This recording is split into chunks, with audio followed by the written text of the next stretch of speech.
Guys, good morning. Happy lunchtime. So, kakain tayo. Yan, bawal po sa atin ang diet. Pagkain ng taong laging puyat. Siyempre, may masarap kaming ulam. So, gusto niyo makita yung ulam namin? Ito, oh. Wow! Yan, meron tayong tinatawag na kalis na manok. Masarap to, guys. Pre-pressure cooker siya para mas malambot. So, ginataan namin siya.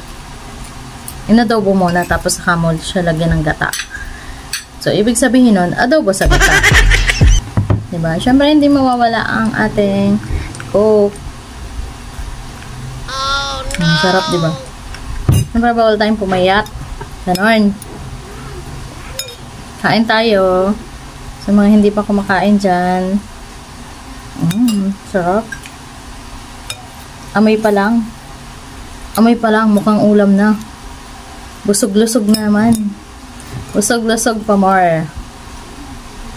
Kain po tayo. Kain sa mga hindi pa kumakain.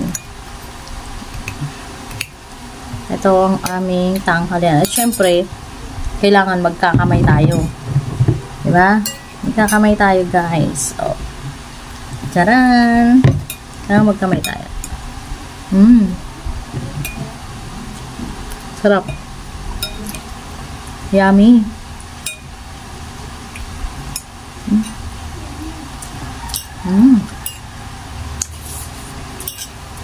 Nakatulog ako, kakagising ko lang.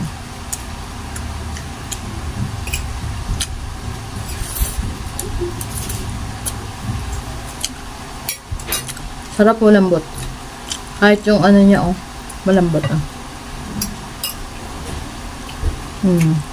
Diba? Lambot.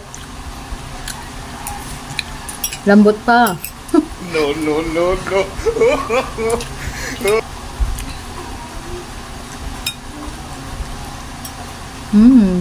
Sarap.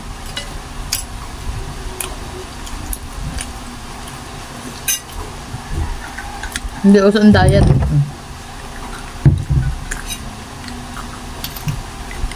Mas masarap talagang kumain ng nakakamay. Mas malalasahan mo yung pagkain. Kasi pag nakakutsara ka eh. Hindi ako makasubo ng malaki.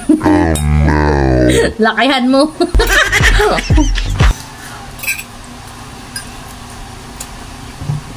Ganon.